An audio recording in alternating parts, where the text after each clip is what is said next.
அஸ்ஸலாமு அலைக்கும் வரஹ்மத்துல்லாஹி வபரகாத்துஹு என் வணக்கம். இது எங்களோட ப்ரொஜெக்ட் வீடியோ 6. இவ்வளோ நாளும் நம்ம எம்சிக்யூ செஞ்சு கொண்டு போய் கொண்டிருந்தோம். இப்போ நம்ம பார்க்குறது வந்து எஸ்ஏ கேள்வி.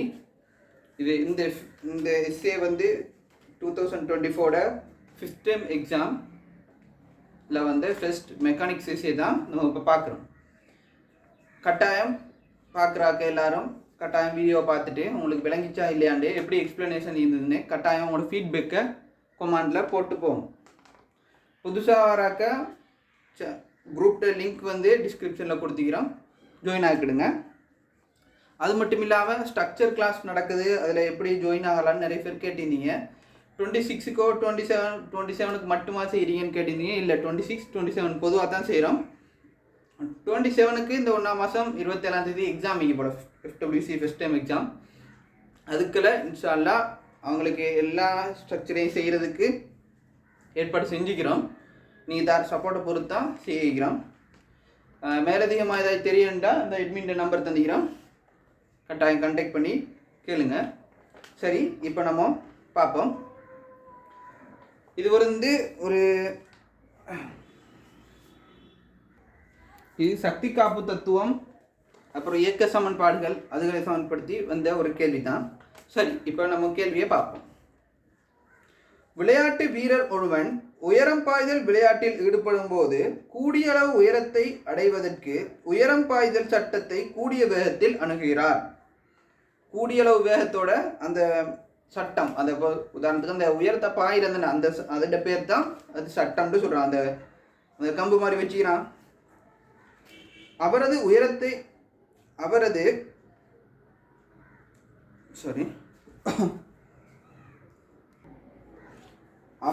அணுகி புறப்படும் வேகமும் புறப்படும் திசையும் பொருத்தமாக அமையும் போது அவரினால் கூடிய அளவு உயரத்தினை அடைய முடியும். அத்துடன் சட்டத்தை கடக்கும் போது தனது உடலை கிடையாக கொண்டு செல்வார். கூடியளவு உயரம் பாய்வதற்கு அவ்விளையாட்டு வீரர் மீள்தன்மையுடைய லேசான கோலை உபயோகிக்கலாம். அப்படின்னா வந்து இதில் 2 வகையான உயரம் பாய்தல் சொல்லிக்கிறான். ஒன்று வந்து சும்மா பாயிறதும், அப்புறம் கூடியளவு உயரம் பாய்கிறதுக்கு வந்து கோலை பயன்படுத்தி பாய்கிறதையும் காட்டிக்கிறாங்க. 2 காட்டிக்கிறாங்க. சரிதானே? கோலை பாவித்து கூடியளவு உயரம் பாய்தல் கோலூன்றி பாய்தல் ஆகும். உயரம் பாய்தலில் கோலூன்றி பாய்தலுக்கு கனநிலைகள் முறையே ஒரு A, ஒரு B காட்டியுள்ளன. சரிதானே? உயரம் பாய்தல் வந்து முதலாவதும், கோலூன்றி பாய்தல் வந்து A, இது Bயில் வந்து காட்டிக்கின்னு சொல்கிறாங்க. சரி, இப்போ நம்ம இந்த கொஸ்டினுக்கு வந்து இது என்ன நடக்குது, எப்படி இது என்ன செய்கிறாங்கன்னு சொல்லி விளக்கம் வந்து மேலே தந்திக்கிறாங்க. இப்போ கேள்விக்குள்ளே போகும்.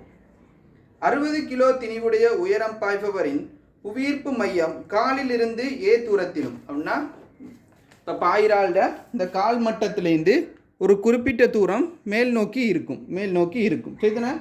A தூரத்திலும் பக்கவாட்டில், அவர் மேலே பாய்ந்து கொண்டு இருக்கும்போது பக்கவாட்டில் ஒரு இடத்துல B தூரத்திலும் உள்ளது. சரிதானே? உயரம் பாயும் வீரர் உயரம் பாய்தல் சட்டத்தை அணுகி புறப்படும் வேகமும் V1ம் அதி உயர் புள்ளியில் சட்டத்திற்கு மேலே கொண்டுள்ள வேகம் V2ம் ஆகும். அப்போ அவர் வந்து ஒரு சட்டத்தை அருகி நோக்கி அந்த அருகாமையில் வரும்போது இந்த இடத்துல வச்சு அவர் வேகம் V1னும், இந்த இடத்துல அவர் பாயும் போது அவருக்கு கிடையாக உள்ள வேகம் V2 உண்டு தரவுல தந்திக்கிறான். ஓகே தானே? இப்போ வந்து அவங்கள்ட்ட சொல்கிறான். இப்போ நம்மகிட்ட கேட்குறாங்க, மனிதன் கோலை கடக்கும் போது, இந்த கோலை கடக்கிறதுனா அது பாயிர கட்டத்தை தான் சொல்கிறான். அவனது புவியீர்ப்பு மையம் நிலை குத்தாக உயரம் h'. இப்போ இதில் வந்து எதை பற்றி கேட்குறாங்க? நிலை குத்தாக வந்து புவியீர்ப்பு மையத்தை பயன்படுத்தி தான் அந்த h' சொல்கிறாங்க. சரிதானே? உயர்ந்த உயரம் h'-ஐ V1, V2 சார்பில் காண்க நீர் பயன்படுத்திய எடுக்கோள் யாதுன்னு கேட்குறாங்க. இது வந்து ஒரு சக்தி காப்பு தத்துவ கேள்வி மாதிரி நம்ம யோசிச்சா ஓகேவா வரும். அப்போ சக்தி காப்பு தத்துவத்தில் வந்து அவங்க இப்போ கீழுள்ள இப்போ இயக்க சக்தி வந்து இப்போ தரையில் இருக்கிற சக்தி இப்போ இங்கே இப்போ இந்த தாண்டி பாயும் போது உள்ள சக்தியை சமப்படுத்தி அதில் உள்ள அந்த h'-ஐ கண்டுபிடிக்கலாம். இப்போ அதில் வந்து இப்போ நம்ம எடுக்க வேண்டிய எடுகோள் என்னென்னா வந்து வழித்தடையை புறக்கணிக்கணும். வழித்தடையை புறக்கணிக்காடி சக்தி காப்பு தத்துவத்தை பிழைக்குதுன்னா அப்போ அதுக்குரிய அந்த வழித்தடைக்குரிய பெருமானமும் தந்திருந்தா சக்தி காப்பு தத்துவத்தில் அது பிழைக்காமல் வழித்தடையை அதுக்குரிய சக்தியையும் போட்டு செய்யலாம். இப்போ வந்து அங்கே இப்போ கேட்ட கேள்விக்கு வந்து ஹெச்டேஸ்க்கு சார்பாக வந்து V1 V2க்கு கேள்வி கேட்கிறாங்க. அப்போ அவரை புவியீர்ப்பு மையத்திலேருந்து அந்த ஹெச்டேஸ் தான் கேட்கிறாங்க. இப்போ அதை காணுவோம்.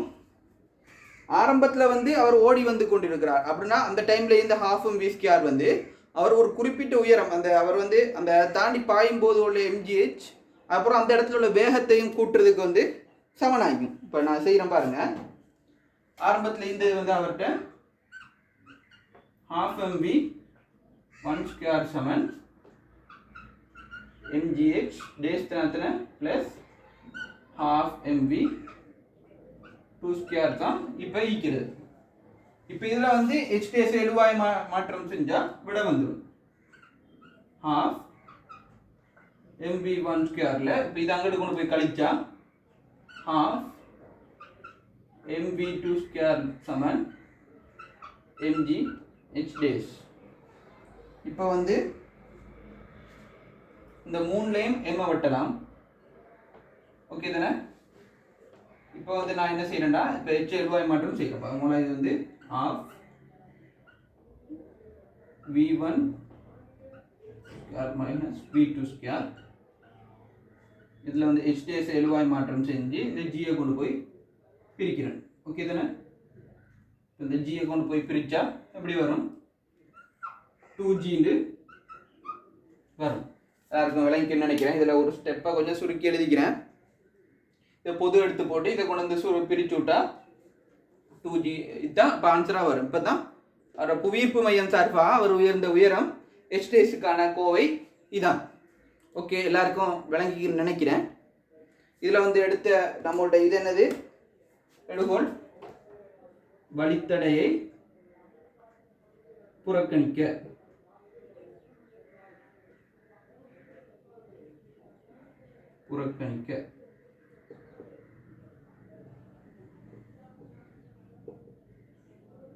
சரியா?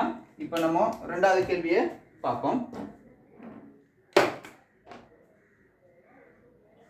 ரெண்டாவது கேள்வி கேட்குறாங்க, அவர் பாய்ந்த உயரம் எச்சிற்கான கோவையை ஒன்றை தரப்பட்டுள்ள கணியங்கள் சார்பில் தருக. இதில் இப்போ எச்சிற்கான கோவைன்னு அவங்க கேட்குறாங்க தரை மட்டத்திலேருந்து.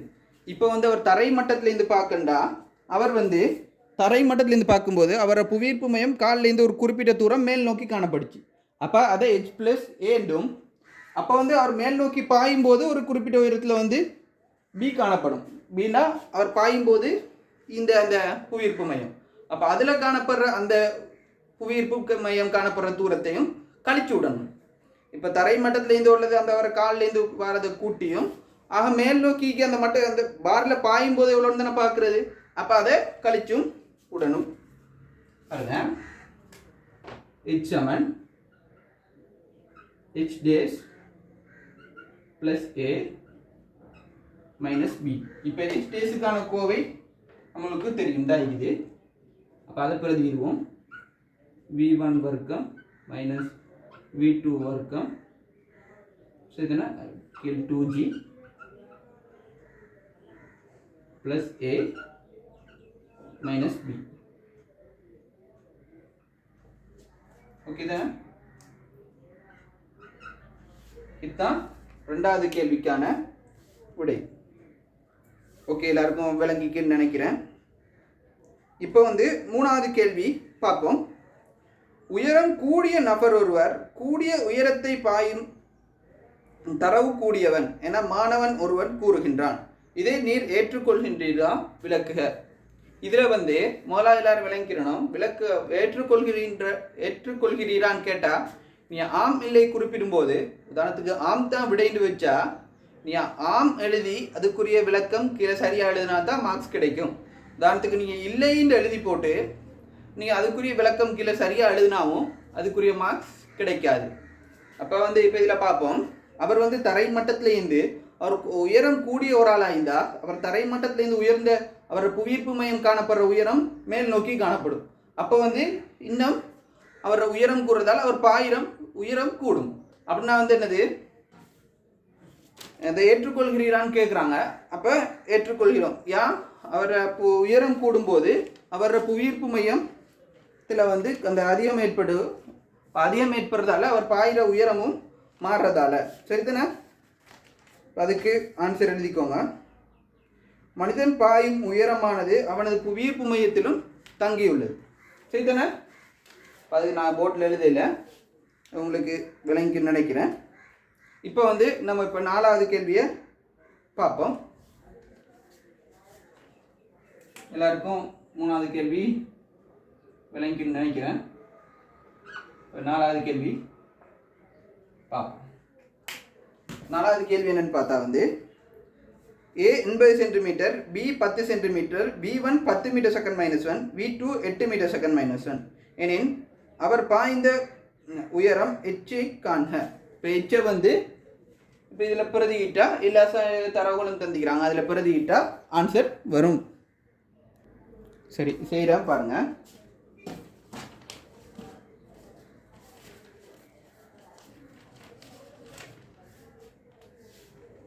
இந்த கோவை V1 வர்க்கம் மைனஸ் V2 வர்க்கம் கீழ் 2G plus A minus B. இப்போ அவங்க V1 வர்க்கத்துக்கு தந்திக்கிற பெருமானம் என்ன? V1க்கு 10 வர்க்கம், இதுக்கு 8 வர்க்கம் கீழ் 2, Gக்கு 10 ப்ளஸ் அவங்க ஏ தந்திக்கிறாங்க 0.8 மீட்டருக்கு மாத்திரம் என்னது 80 சென்டிமீட்டரை 0.8 மீட்டர் ப்ளஸ் இது அவங்க தந்திக்கிறாங்க 10 சென்டிமீட்டர்னா 10 சென்டிமீட்டர் அப்படின்னா 0.1 சென்டிமீட்டர்னு.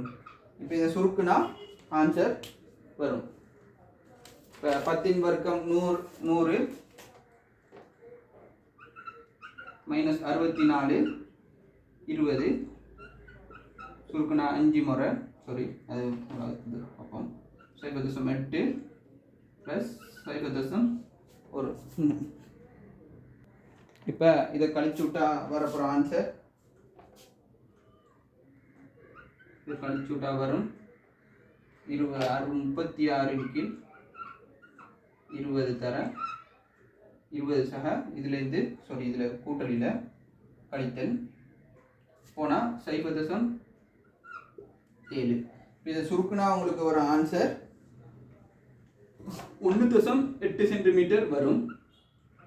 அதோட இந்த 0.7 சென்டிமீட்டரை கூட்டணும், சாரி சென்டிமீட்டர் இல்லை மீட்டர். அப்போ என்னது 2.5 மீட்டர். ஓகே தானே? எப்படி போச்சுன்னு விளங்கித்தானே? இதுதான் எங்களோட 4வது கேள்வி. இப்போ அடுத்ததாக இப்போ 5வது கேள்வியை பார்ப்போம். இப்போ அடுத்தது கேள்வி 5வது கேள்வி. 5வது கேள்வி கேட்குறாங்க என்னன்னு பார்த்தா, உயரம் பாய்பவர் சட்டத்தை தாண்டும் போது கொண்டுள்ள இயக்க சக்தி. சட்டத்தை தாண்டும் போது அவர் உள்ள இயக்க சக்தி என்னன்னு கேட்டால் இந்த இதை தான் கேட்குறாங்க. இப்போ இது mgh இங்கும் ½ m² இங்கும், இந்த ½ m²க்கு இப்போ எல்லாம் தரவு தெரியும். இப்போ நம்ம அதை காண்றது மட்டும்தான் இருக்குது. ½ m², சரிதானே? இதுதான் அவங்க கேட்டுக்கிறாங்க. இப்போ இதில் பிரதிக்கிட்டா ஆன்சர் வந்துடும். ½ m 60, வேகம் 8,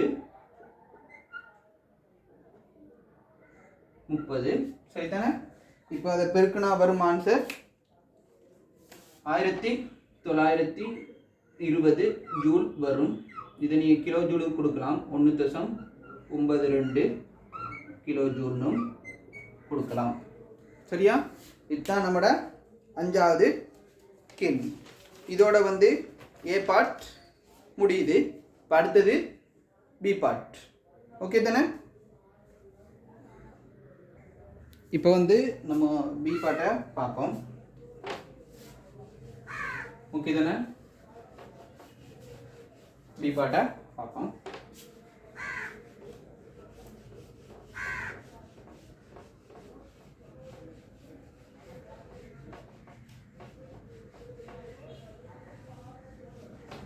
பி பார்ட் பகுதி ஏயில் குறிப்பிட்ட அந்நபர் புறக்கணிக்கத்தக்க திணையுடைய கார்பன் இலையினால் ஆன கோலின் உதவியுடன் உயரம் பாய்கின்றான்.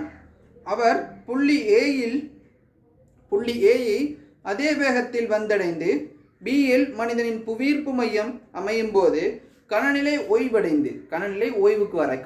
ஓய்வடைந்து பின்னர் அதி உயர் புள்ளியில்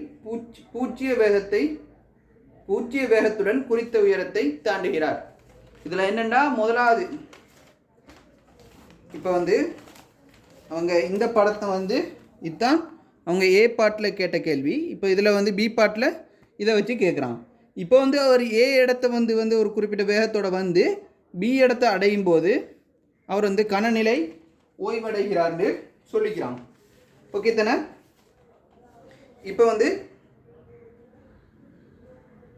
பார்ப்போம். முதலாவது கேள்வி, புள்ளி பி ஆனது தரையிலிருந்து 3 மீட்டர் உயரத்தில் இருக்குமெனின் கோளின் தேக்கி வைக்கப்பட்டுள்ள சக்தி யாது? ஓகே தானே? பார்ப்போம். இப்போ அந்த கேள்விக்கான ஆன்சர் எப்படி காண்றதுனா அவருக்கு ஆரம்பத்தில் அவர் ஓடி வரும்போது இந்த சக்தி தெரியும். ஓடி வரும்போது இந்த சக்தி இப்போ அவர் ஒரு 3 மீட்டர் உயர்றாரு. அந்த புவியீர்ப்பு மையத்துலேருந்து அப்படி பார்க்கும்போது 3 மீட்டர் உயர்றாரு. தரை மட்டத்துலேருந்து 3 மீட்டர் உயர்றாரு. அப்போ அதில் உயர்ந்து மேலதிக சக்தி எதில் வைக்கும்? என்ன வாய்க்கும்? பொட்டன்ஷியல் எனர்ஜியாக எதில் சேமிக்கப்பட்டிருக்கும்? அந்த மேலதிக சக்தி எல்லாம் கோளில் சேமிக்கப்பட்டிருக்கும். இதுக்கு விளைச்சா இப்போ அவர் ஓடி வந்தார். அந்த சக்தி ஒரு கனநிலை ஓய்வாகி அவர் இப்போ பாயிறாரு. இப்போ பாயிற டைமில் பாயிறதுக்கு அந்த 3 மீட்டர் உயரத்தில் உள்ள சக்தியும் மேலதிக சக்தி அந்த கோளில் சேமிக்கப்பட்டு இருக்கும். அதுக்குரிய சமன்பாடை போட்டால் அப்போ கோளில் சேமிக்கப்பட்டுள்ள சக்தி வரும். ஓகே தானே? பியில் இப்போ நான் போடும்போது உங்களுக்கு விளங்கும் பாருங்கள். 12 mv² அவர் ஓடி வராரு. 12 mv² ஈக்குவல் mgh-க்கும் அந்த கோளில் சேமிக்கப்பட்டிருக்கிற பொட்டன்ஷியல் எனர்ஜிக்கும் சமனாக. இதுதான் கேள்வி. 12 mv² அவர் ஓடி வரும்போது இந்த மொத்த சக்தி சேர்த்தன m 60. வேகம் முன்னுக்கே தந்திக்கிறாங்க தெரியுதானே? முன்னுக்கே தந்த கேள்வியிலே தான் போடணும். வேகம் என்ன 10 சென்டிமீட்டர், சாரி 10 சென்டிமீட்டரில் 10 மீட்டர் மைனஸ். அப்போ 10 தர 10. இப்போ mgh-ல m 60 தெரியும். 10 g ஆர்முடுகள் தரை gh தரை மட்டத்துலேருந்து தானே போடுறோம். அப்படின்னா தரை மட்டத்துலேருந்து 3 மீட்டர் மேலே காணப்படுறாரு. முன்னுக்கே தரவு சொல்லியிருந்தாங்க. அவர் கிடையாக பாயும்போது என்னது 0.8 மீட்டர் உயரத்தில் புவியீர்ப்பு மையம். இப்போ தரை மட்டத்துலேருந்து பார்க்குறதால அதை கழிக்க தானே வேணும். 0.8 கழிக்கணும். இப்போ பொட்டன்ஷியல் எனர்ஜி கேள்வி. ஓகே தானே? இதை சுருக்குனா 3000 ஜூல். இதில் 60 தர 10. இப்போ போனால் 2.7 ப்ளஸ் பொட்டன்ஷியல் எனர்ஜி வரும். ஓகே தானே? சரி, இப்போ பார்ப்போம். இப்போ இப்போ இதை பெருக்குனா சாரி இதில் 27 இல்லை 22. ஸோ அதை பெருக்குனா வரும் நம்மளுக்கு 3000 ஜூல் சமன் 60 தர 22 ப்ளஸ் பொட்டன்ஷியல் எனர்ஜி. இந்த பெருக்குனா வரும் 1320. இந்த 1320 அங்கிட்டு கொண்டு போய் கழிக்கிறேன். 3000 ஜூல்லேருந்து 1320 ஜூலை கழிச்சா வரது பொட்டன்ஷியல் எனர்ஜியாக ஈக்கும். இப்போ கழிச்சா வரதுன்னா 1400 வச்சு பார்த்தா 1680 ஜூல். இப்போ ஆன்சராக வரும் 1680 ஜூல். பி கேள்வியில் முதலாவது கேள்விக்கான விடை. இப்போ நம்ம ரெண்டாவது கேள்வியை பார்ப்போம். ரெண்டாவது கேள்வி சொல்லிக்கிறாங்க, அவர் அதி உயர் புள்ளியில் உள்ள போது கொண்டுள்ள மொத்த சக்தி. ஆக உயரத்தில் இருக்கும்போது முன்னுக்குள்ள கேள்வியில் நம்ம பார்க்கும்போது பார்த்தா அதி உயர் புள்ளியில் இருக்கும்போது அவருக்கு ஒரு கிடை வேகம் நிற்கும். அப்படின்னா அந்த இடத்துல ஒரு 12 mv² இந்திக்கும். இந்த இடத்துல அதி உயர் புள்ளியில் வேகம் 0 என்று சொல்லிக்கிறான். தரை மட்டத்தில் ஓடி வரும்போது இந்த சக்தி தான். ஆக அவர் மேல் மட்டத்தில் போய் ஈக்கும்போது அது mgh சேமிக்கப்பட்டிருக்கும். அப்போ இந்த half mv ஸ்கொயர் இந்த இத்தனை மொத்த சக்தி தானே இது, இந்த half mv ஸ்கொயர் தான் ஆக மேலே போயிருக்கும் போதும் அவர் ஈக்க போகிற சக்தி. ஓகே தானே? இப்போ பியில் முதலாவது கேள்விக்கு இது ஆன்சர். ரெண்டாவது கேள்விக்கு இந்த இப்படி சுருக்கி இந்த 3000 ஜூல் தான் அப்படி மொத்த சக்தியாக ஈக்கும். ஓகே தானே? அப்போ அந்த 3000 ஜூல் தான் ஆன்சர். எல்லாருக்கும் விளங்கிக்குன்னு நினைக்கிறேன். பாருங்க, இந்த மொத்த சக்தி இந்த இயக்க சக்தி வந்து அங்கே போய் அழுத்த சக்தியாக சேமிக்கப்பட்டிருக்கும். இப்போ வந்து மூணாவது கேள்வியை பார்ப்போம். மூணாவது கேள்வி என்னென்னா, அந்நபரினால் பாயக்கூடிய அதி உயரம் யாது? இப்போ வந்து அந்த நபரால் ஆகக்கூடிய உயரம் பாயக்கூடிய உயரம் யாருன்னா, இப்போ ஒரு தரையில் ஓடி வரும்போது இந்த இயக்க சக்தி இப்போ மொத்தமாக அழுத்த சக்தியாக மாறிக்கும். அப்போ இந்த 3000 ஜூல் வந்து half mv ஸ்கொயர் வந்து mgh சமன் ஆகும். அவனா அந்த 3000 ஜூலில் mgh சமப்படுத்தினா என்ன விடண்டு வந்துடும். தானே? பார்ப்போம். 3000 ஜூல் சமன் m வந்து mgh சமன் ஆகும். சரி தானே? mgh 3000 ஜூல் சமன் 60 தர 10 தர h. இந்த சைஃபர் இந்த சைஃபர் இந்த சைஃபர் இந்த கேன்சல். 6 அங்கிட்ட போய் பிரிக்கும். 30 வந்து இந்த 6 பிரிச்சா h சமன் 5 மீட்டர். ஓகே தானே? எப்படி ஆன்சர் வந்தது விளங்குது தானே?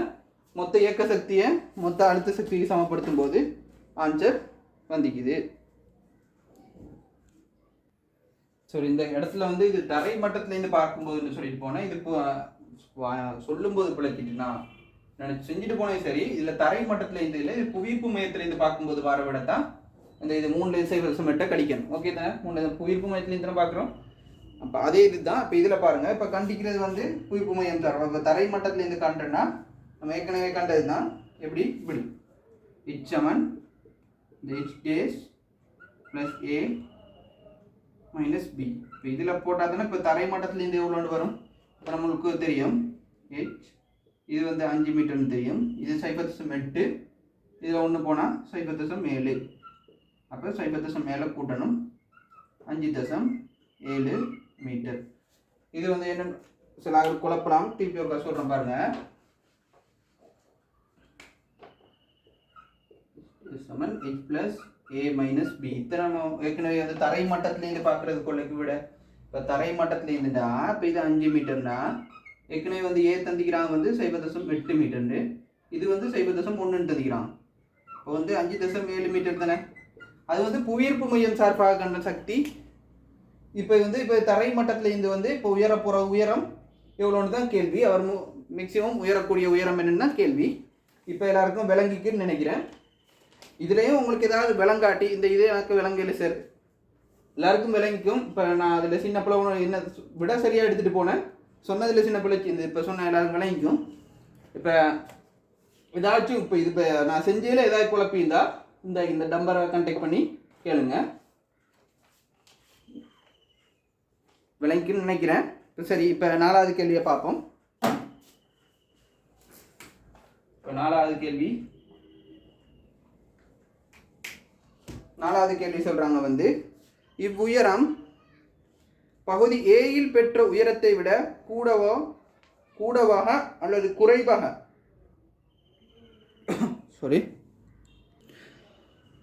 உயரத்தை விட கூடவாக அல்லது குறைவாக உள்ளது. அங்கனம் காரணப்படுத்துவதற்கான காரணம் தருக. அவங்க என்ன கேட்குறாங்கன்னா அந்த கேள்வியில் கொஞ்சம் டைப்பிங் மிஸ்டேக் போல. என்ன கேட்குறாங்கன்னா வந்து இப்போ நம்ம முன்னுக்கு பாஞ்சதை விட இப்போ இதில் வந்து உயரம் கூட வாய்க்குதா குறைவாக இருக்குதா, அதற்கான காரணம் கேட்குறாங்க. முன்னர் பாய்ந்த உயரம் என்ன 2.5 மீட்டர். அதோட வந்து இப்போ பார்க்கும்போது வர விட வந்து 5.7 மீட்டர் ஆகிக்குது. அப்போ கூடைக்குதா குறைவாய்க்குதா? கூடைக்குது. காரணம் என்ன? அந்த இடத்துல அவர் பாயும் போது ஒரு கிடைவேகம் ஒன்று இருந்தது. அப்படின்னா வந்து ஆரம்பத்தில் இந்த ½ mv ஸ்கொயர் ஆக மேலே போகும்போது அவருக்கு mgh ப்ளஸ் ½ mv ஸ்கொயரும் இருந்தது. இப்போ இந்த இதில் அவர் இந்த கிடைவேகம் ½ mv ஸ்கொயர் ஆக மேலே போகும்போது mgh மட்டும்தான் இருக்குது. அப்படின்னா வந்து அதுக்குரிய விடை வந்து முதலாவது இதில் வந்து விட என்னன்னா அதிகமாக உள்ளது. காரணம் என்னன்னு பார்த்தா ஏயில் பாயும் போது அதி உயர் புள்ளியில் கிடையாக V2 வேகம் உள்ளது. இது நீங்கள் எழுதிக்கிடுங்க, நான் இப்போ காரணம் சொல்லிட்டேன், எழுதுறாக்க எழுதிக்கிடுங்க. ஏயில் பாயும் போது அதி உயர் புள்ளியில் கிடையாக V2 வேகம் உள்ளது. ஆகவே மொத்த சக்தியின் ஒரு பகுதியே அழுத்த சக்தியாக இருக்கும். ஆனால் Bயில் அதி உயர் புள்ளியில் வேகம் 0 என்பதனால் ஆரம்ப சக்தி முழுவதும் அழுத்த சக்தியாக மாற்றப்பட்டிருக்கும். இப்போ ஒரு ½ mv² இருக்கிறதால மொத்த சக்தியும் அழுத்த சக்தியாக மாற்றப்படுறதால உயரம் கூடுதலாக காணப்படும். யாருக்காச்சும் திருப்பி சொல்கிறேன், யாருக்காச்சும் இந்த A பார்ட்லேயோ B பார்ட்லேயோ எந்த டவுட் நான் இது ஏன் சார் இப்படி எடுத்தீங்க, இது எனக்கு ஏன் இப்படி எடுத்தீங்கன்னு எல்லாத்தையும் விளங்கப்படுத்தி தான் போகிறேன், அது இப்படி வரலாம் தானே சார் அப்படின்னு ஏதாவது டவுட் யாருக்காச்சும் ஒரு ஆளுக்கு ஒவ்வொரு மாதிரி தோணும் கேள்வியோ, அப்படி ஏதாச்சும் கேட்கன்னு தோணுன்னா இந்த நம்பரை கான்டாக்ட் பண்ணி தாராளமாக கேட்கலாம். சரியா? இப்போ வந்து நம்ம இப்போ அடுத்த கேள்வியாக வந்து பார்ப்போம். 5வது கேள்வி, உயரம் பாய்தல் கோலின் கீழே வைக்கப்பட்டுள்ள மெத்தையின் உயரம் 70 சென்டிமீட்டர். அப்படின்னா வந்து அவங்க சொல்கிறாங்க இந்த மெத்தையின் உயரம் 70 சென்டிமீட்டர்னு சொல்கிறாங்க. சாரி, இந்த கேள்வியில் உயரம் பாய்தலுக்கு 70 சென்டிமீட்டர்னு சொல்கிறாங்க. ஓகே தானே? 70 சென்டிமீட்டர் ஆகும். அந்நபர் மெத்தையை வந்தடையும் கதி யாது? சரி, இப்போ அந்த கேள்விக்கு ஆன்சரை பார்ப்போம். இப்போ வந்து அவர் மேல் உயர் மட்டத்தை அடையும் போது அவரோட வேகம் என்ன வேகம் ஆகிக்கும்? 0 வேகம் ஆகிக்கும். அப்போ அந்த 0 வேகத்துலேருந்து இங்கே வந்து அடையும் போது உள்ளதுக்கு சமன்பாடை போட்டால் என்ன வேகம்னு வந்துடும். இப்போ அதுக்குரிய ஆன்சரை பார்ப்போம். 4வது கேள்வி, V வர்க்கம்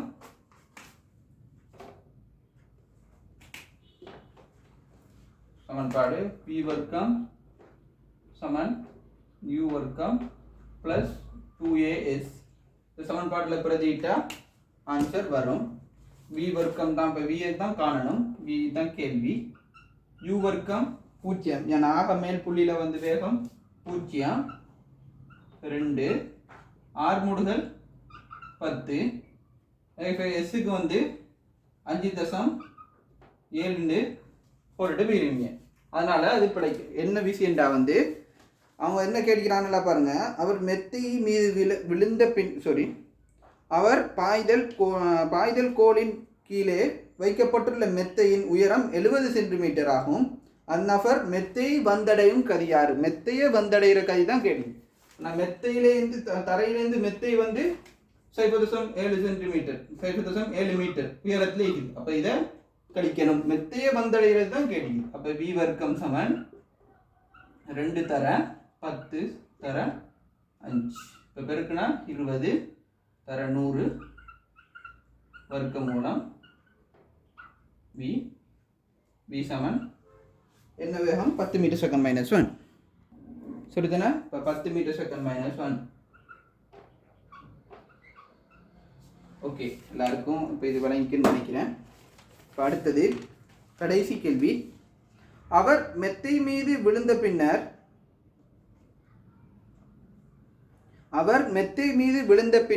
மெத்தை அடைந்த நெருக்கம் 50 சென்டிமீட்டர் எனின் அவர் மீது தாக்கிய சராசரி நிலைக்குத்து விசையை கணிக்க. இப்போ நிலைக்குத்து விசை தான் கேள்வி.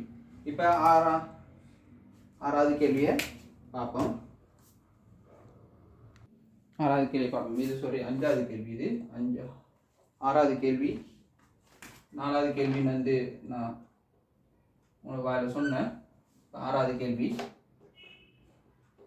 இப்போ வந்து இதான் பெட்னா, இப்போ வந்து அவர் வந்து இவ்வாறு விழுகிறார். இப்போ அவர் இவ்வாறு விழும்போது அவருக்கு கீழ் நோக்கி ஒரு எம்ஜி தாக்கும், அதே நேரம் மேல் நோக்கி ஒரு ஆர் இதால் தாக்கும். இதனால் கட்டிலால் மனிதன் மீது தொழிற்படும். அப்படின்னா இப்போ எம்ஜி -ஆரில் இத்தனை. இப்போ வந்து சமன்பாடு நான் கீழ் நோக்கி போடுறேன். கீழ் நோக்கி சமன்பாடு போடுறேன். ஓகேயா? mg மைனஸ் இப்போ கீழ் நோக்கி சமன்பாடு போடுறேன். v வர்க்கம் சமன் u வர்க்கம் ப்ளஸ் 2as. இப்போ நான் சமன்பாடு போட்டிக்கிறது வந்து அந்த பெட்லேருந்து அடித்து அந்த கீழ் நோக்கி போகிற வரைக்கும் உள்ளது. இப்போ இறுதி வேகம் இப்போ பெட் கீழே பணிந்த பிறகு 0.5 மீட்டர் பணிந்த பிறகு இறுதி வேகம் 0 தானே. ஆரம்ப வேகம் 10 மீட்டர் ஆயிடுது. அப்போ 10 வர்க்கம் ப்ளஸ் 2 ஏதான் கேள்வி தர எஸ் 0.5 அவங்க தரவில் தந்திக்கிறாங்க. சரி, இப்போ பார்ப்போம். 100 இப்போ இது வந்து பெருமானம் காணணும். இப்போ 100 இப்போ வந்து இப்போ இதை வந்து அரைன்னு போடுறேன். இந்த அரையும் கேன்சல். அப்படின்னா வந்து 100 ப்ளஸ் a சமன் 0. இந்த a சமன் minus 100 minus 100 metre second minus 2.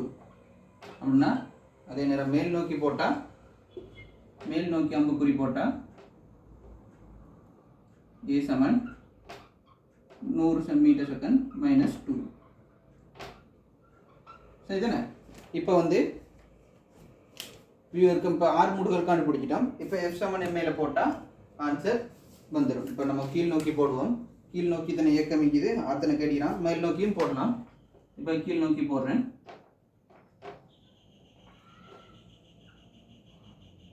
mg minus r சமன் ma. ஓகே தானே? இப்போ இதில் பிரதிட்டா ஆன்சர் வரும். mg நம்மளுக்கு தெரியும் 60, இதோட பெருக்குன்னா 600. r தான் கேள்வி. a வந்து 60, கீழ் நோக்கி போடுகிறதால மைனஸ் 100. ஓகே தானே? தர மைனஸ் 100 மீட்டர் செகண்ட் மைனஸ் 2. இல்லை திருப்பி இதில் அழகு நான் போட்டு போகலாம். இப்போ நான் அது போடாமல் செஞ்சுக்கிறேன் பாருங்கள். இப்போ வந்து இப்போ நம்மளுக்கு கேட்டுக்கிறது வந்து என்னது? இப்போ இது பெருக்குனா என்ன வரும்? 6000 வரும். இப்போ இதை பெருக்குனா 6000 மைனஸ் 6000. இப்போ மைனஸ் 6000 600 மைனஸ் 6. இந்த 6 அங்கிட்டு கொண்டு வந்து இதை அங்கிட்டு கொண்டு போனால் 6600 நியூட்டன் சமன் 6. இப்போ இதுதான் தொழிற்பட போகிற ஆர். எல்லாருக்கும் விளங்கின்னு நினைக்கிறேன். அவ்வளோதான் கேள்வி. எல்லோரும் வீடியோ ஃபுல்லாக பார்த்துட்டு உங்களுக்கு எப்படி கேள்வியெல்லாம் விளங்கிச்சா, எப்படி விளங்கிச்சின்னு உங்களோட ஃபீட்பேக்கை கட்டாயம் கமெண்ட்டில் போடுங்க. இதோட முடிச்சுக்கிறோம்.